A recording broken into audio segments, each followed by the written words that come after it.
What is up, everybody, to the nations worldwide? This is the Travel Couple Podcast, where we introduce you to travel couples all over the world who offer their advice on how you can travel the world together while earning money, living that digital nomad lifestyle. We are your hosts, Mike Pletz and Natalie. Tune in every Wednesday as we interview couples living a digital nomad lifestyle, traveling the world while earning an income. Get relationship advice about being on the road with your significant other. Listen how others struggle and thrive in their personal and business lives while traveling the world. This is your one-stop podcast for travel, relationship, and business goals. This month, we are diving into the world of travel blogging, so be sure to check out our travel blogging tutorial in our podcast. Or you can go to our Facebook page at facebook.com/tothenationsworldwide. Click the like button and join our Jack of all trades guide to creating a travel blog.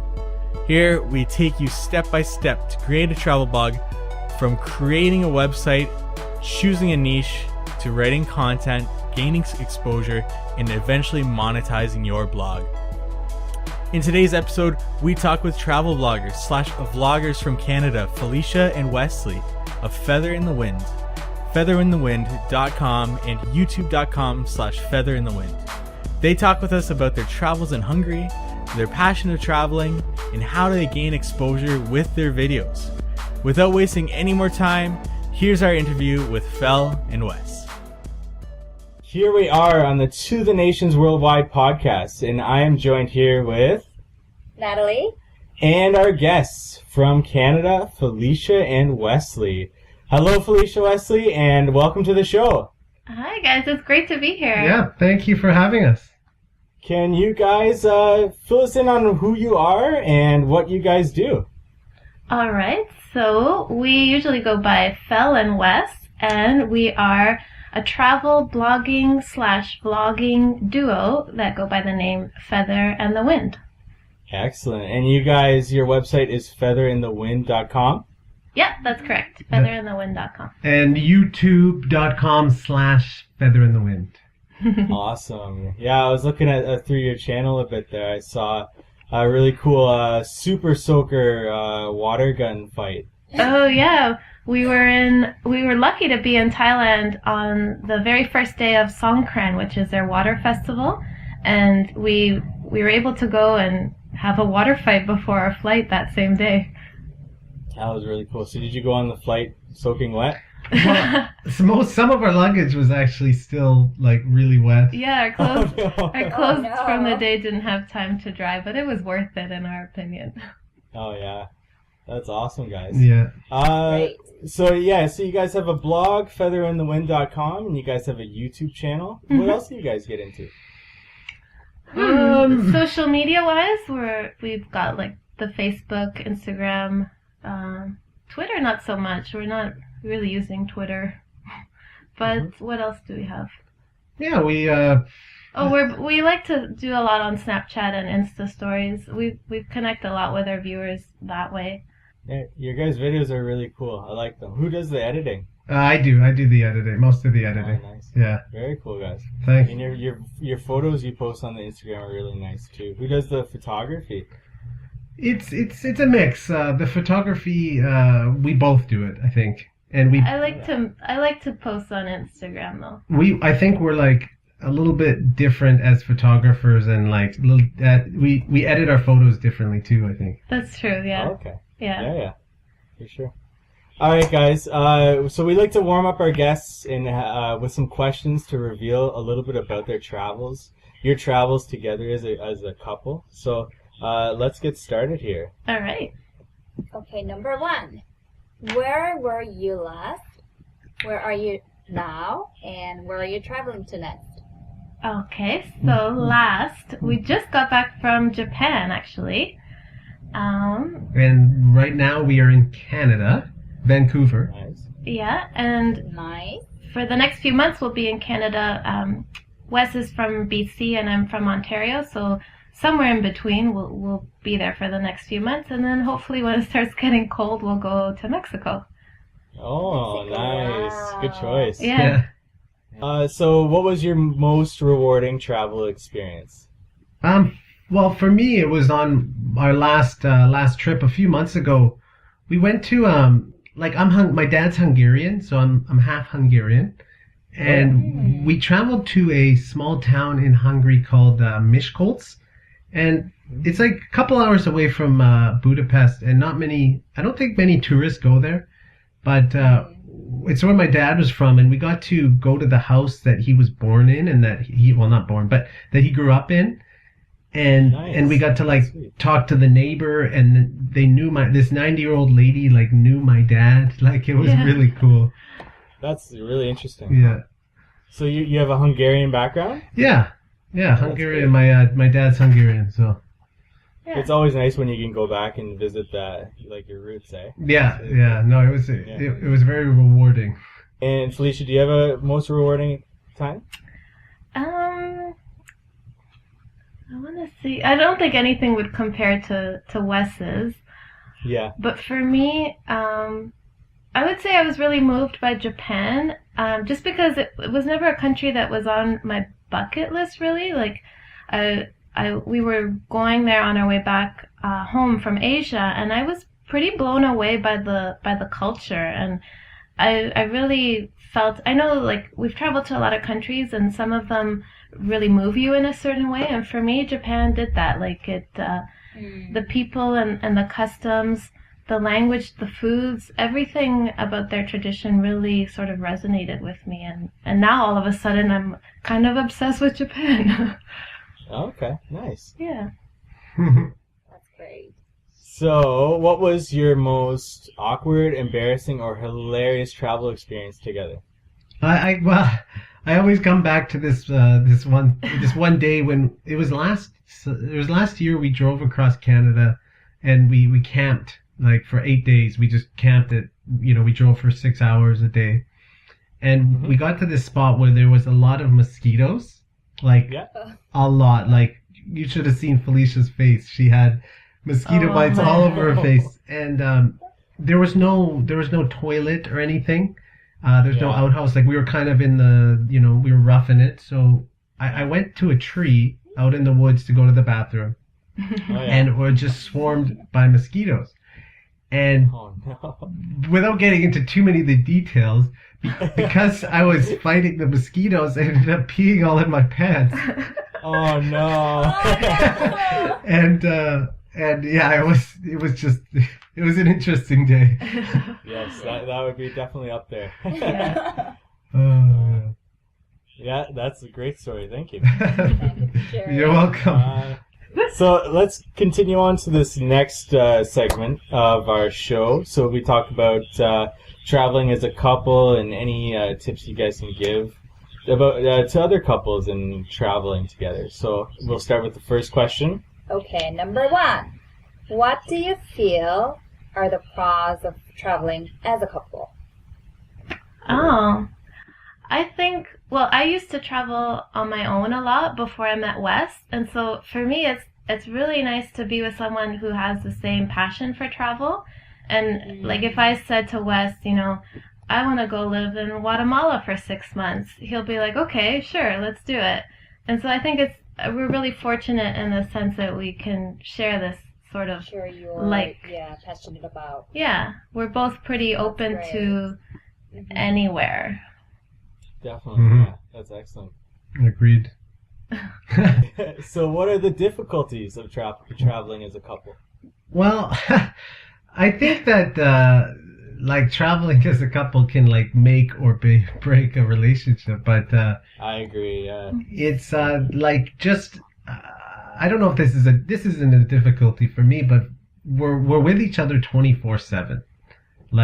There's no sometimes we'll go a week where we're always within 5 feet of each other, and it's sometimes you might want a break, but I guess it's just never having time to yourself, I guess. I don't know. Yeah. For sure. It's but I don't know, that I guess that it shows what kind of relationship it makes the relationship stronger, or can, because Definitely. Yeah. No, I totally agree with you there, where it's when you travel with your significant other, it's either make or break. It's either going to strengthen the relationship or it's going to tear it apart. And Yeah. I think we've learned that like every now and then we give ourselves some time. So if I want to go to the market on my own, or if Wes wants to go to the arcade or something like that, like we just give each other the time to do our own thing. Yeah, definitely. Yeah. Okay, next question is, what is the best destination you have been to for couples? Oh. Well, we did go to Paris, which is supposed to be like the most romantic or something like that, but it wasn't really, for us, I don't think it was the most, the best place. Bit of a disappointment. But we did spend a few months ago. We spent 2 months in Split, Croatia, and like, Croatia. Yeah. Oh, nice. and it was like just like seeing those little streets. Like it's what I picture Italy would be like, the little tiny streets and The cobblestone. the cobblestone, the pots hanging off the windowsills. Like The laundry. it was kind of romantic, I think. Like. Yeah, and Yeah, we were looking at Croatia too. Yes. We thought, yeah, that would definitely be a romantic. Yeah. and we were there during the off season, so it was a little bit colder in the winter months, but still very sunny and still as beautiful. Like we didn't get to go swimming or anything like that, but it was also really empty, and so it felt like we could, we had the whole place to ourselves, which for me, like, I find Europe very attractive and very good for couples and romantic, but sometimes if you go like in peak season, it like loses the romance when you're like with thousands of tourists. That's correct. Yeah, definitely. So Croatia was good for us as a couple. Mm-hmm. Yeah, that's nice. Beautiful. We'll have to add Croatia to our list. You definitely should. I feel like Just said it. we all Yeah. we all probably have never-ending lists. Yeah, exactly. So, do you have any advice for couple travelers out there? Well, I guess if it's like a long-term travel, I would say, you, like we said before, like maybe give a little, like 1 day a week, you have a little space, maybe, I don't know. Yeah. Yeah. And I guess it depends. Every couple's different, but I think just a little bit of give and take. If I'm really passionate about food when we go somewhere, so Wes is patient with like me wanting to try all these like new foods or sharing dishes with me, things like that. And so we kind of just make sure that you don't lose sight of your individual interests. Like when you're traveling, if you really want to do something, you can do it, and then as a couple, just sort of find a balance between each of your likes and dislikes, maybe. Yeah, be vocal about your interests. Yeah? Yeah. For sure. And traveling's all about pursuing your interests and what you want to do. And there's definitely a balance between couples. Yeah. Absolutely. Yeah. Yeah, I can definitely feel that. Yeah. All right. So the last final segment of our podcast here is just talking more. So we talked about couples and tips for traveling couples, but now we want to get into how these couples can kind of make a little bit of a living off their travels, or even just sustain themselves somehow. And this gets into things like blogging, photography, video, social media, things like that. And we kind of brushed over it at the beginning of this interview. But so whose idea was it to start a blog? I think the blog. Sorry, is I think it was something that Felicia always wanted to do, wasn't it?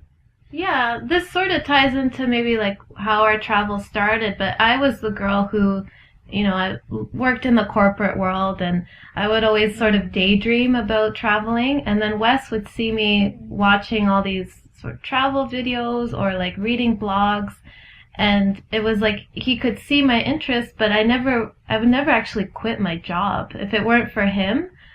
And so we sort of, the two of us together, sort of help each other.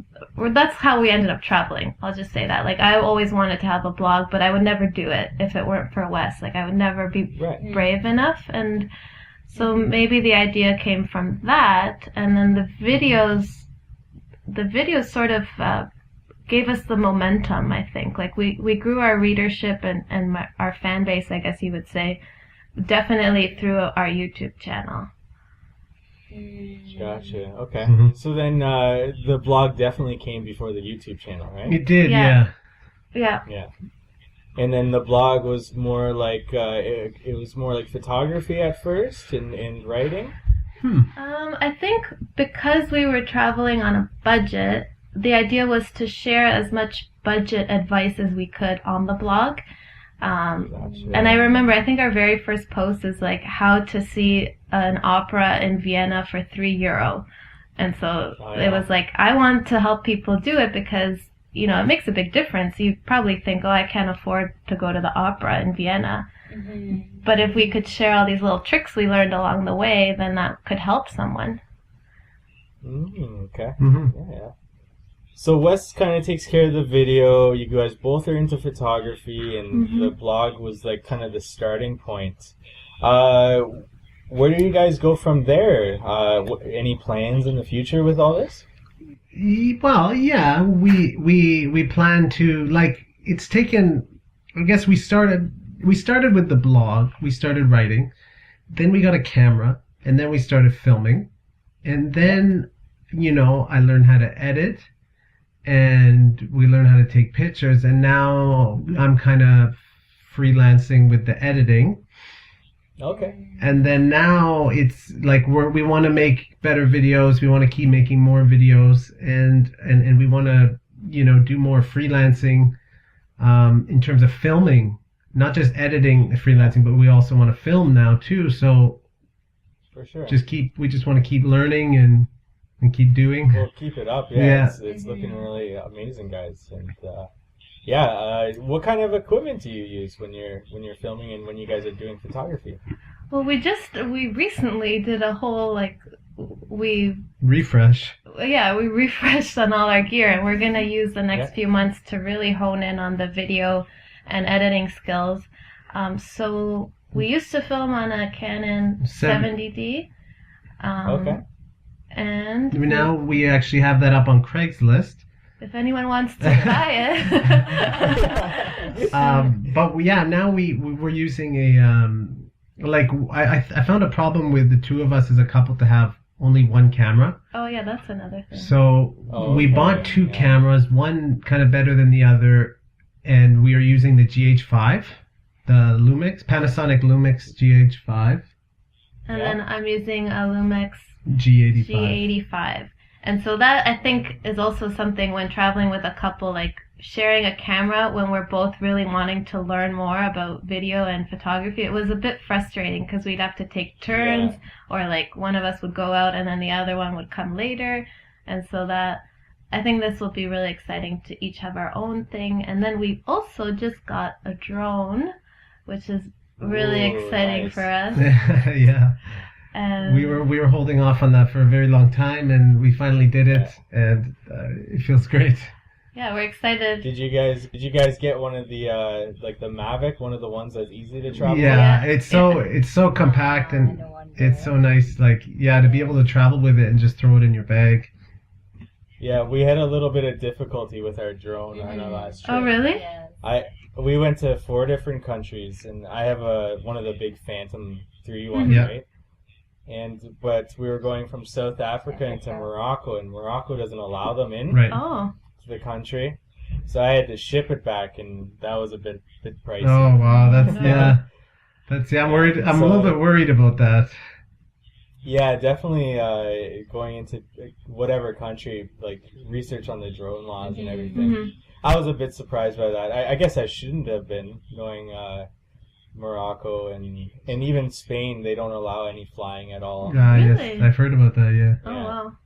Huh. Yeah, but the drone footage is really, really cool. Yeah. No, I'll be looking forward to that on you guys. Me too. Yeah, definitely. It's fun too. Yeah. So do you have any advice for anybody out there in any area that you want to give, whether it be video, photography, anything like that? I just keep, like, one thing I do, and I've been doing since day one, is like just always wanting to learn something new. Like, I'm watching tutorials pretty much every day on just something. Just like I allot I don't know, like even 30 minutes a day just to watching a tutorial on, I don't know, color grading or something to do with animation or anything, just to keep learning, you know. And Or even languages. We each do our own little language lessons.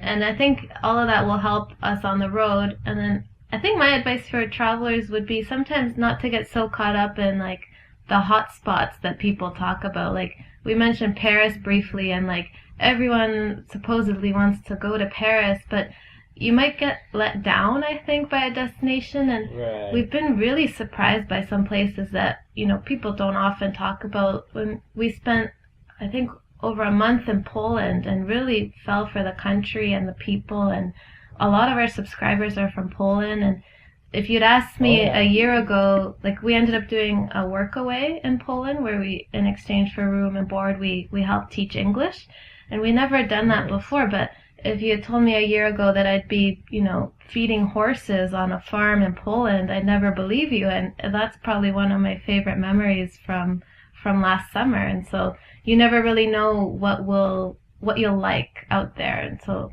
don't get too caught up in what everybody else likes, is my advice. Yeah, and that's just it. There's more than one way just to travel and make a living. You can work while you travel. You can blog and monetize while you travel. There's so many different ways if you want to travel and this is what you want to do. Definitely. And like you said, with Paris, I mean, big places come with big expectations, and hopefully they live up to it. Yeah, It's true.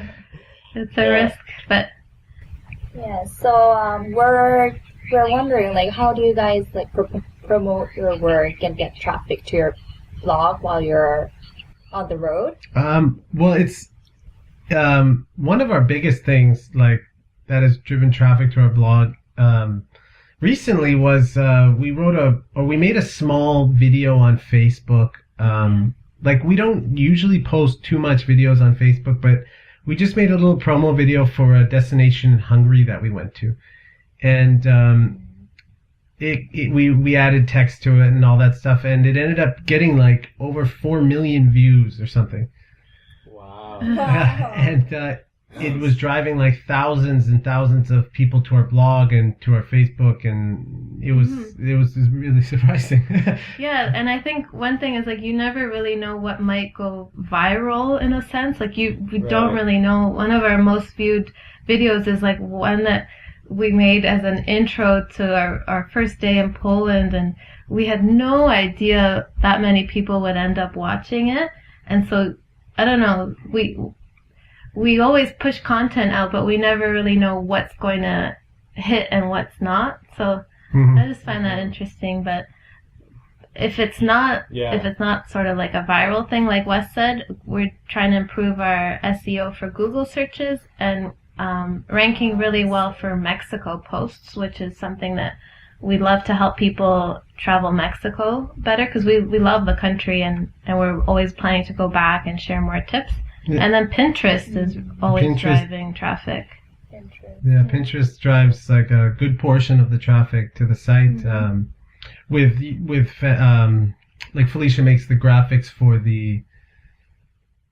I don't use Pinterest. I do the editing. Yeah. It's funny because, like, I'll write a post and then Wes will read it when I'm done, and he'll edit a video and I get to watch it when he's done. So we figured out our system, and we work on each of our strengths. Like, if I had to edit a video, it would take me probably 3 times as long and would be half as good as what Wes does. So we keep to our strength in that sense. Yeah, and that's the thing about couple traveling too. I mean, play to your strengths, and you turn out great content. Yeah. Like you guys. Yeah. Well, what are some challenges that you guys face when you're traveling and trying to keep your blog up to date? Do you guys keep your blog up to date while you're traveling, or do you take a little break from it? Do you slow down a little? It's hard sometimes, because, like, you want to see the destination you're at. You know, you want to spend time planning the destination. Like in Japan, like, we wanted to spend a lot of time planning it. but we also want to make sure the blog's up to date, the videos, editing. We want to keep our freelancing clients happy. And it's very hard to, it's a balancing act of everything. And yeah, I can't say that our blog is as up to date as our YouTube channel.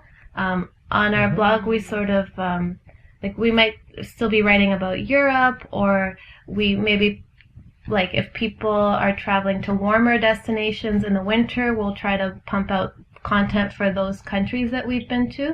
And we right now people might be traveling more to Europe in the summer, so we'll try to get as much Europe content on there. But I can't say that we found a system just yet for blog, YouTube, and freelancing, because a lot of our work right now is we're trying to, the whole digital nomad thing, we're trying to make sure that we have a way to sustain ourselves outside of the blog and the YouTube channel. So yeah, that's sort of, and traveling's like a full-time job too. Yeah. So I really envy those people that do daily vlogging and they keep up to date on that, and they're traveling the world. It's really a lot of effort. Absolutely. Yeah. Absolutely. So well, there you have it, guys. Felicia and Wesley from Feather in the Wind. Joining us on the To the Nations Worldwide Travel Podcast. We'd like to say a special thank you to our guests. And we want to turn it over to you guys. Where can our guests reach you, and what should they check out in the future coming from you guys? Well, we're really excited to be sharing our Japan content on our YouTube channel, and that's youtube.com/featherandthewind. And same for the blog, it's featherandthewind.com. Most of our handles are Feather and the Wind on Instagram and stuff like that. And we basically, if you want to get real-time content, like the vlogs, we try and keep them very fresh. Yeah. If we can edit them in a couple days, we will. But Insta stories and Snapchat, it's always the best. Yeah, we like to do our daily snaps and stuff. Thank you to all of our listeners out there, to the nations worldwide. We cannot express our appreciation enough. Visit us at podcast.tothenationsworldwide.com/EP1. That stands for episode 1. To view the show notes for this particular episodes, leave a comment on the page and we'll be sure to get back to you. If you would be so kind, please subscribe to our podcast and leave us a review. We'll make sure to consistently deliver you valuable information about the world of travel. This is Mike Pletz and Natalie, hoping you have a wonderful adventure to the nations worldwide.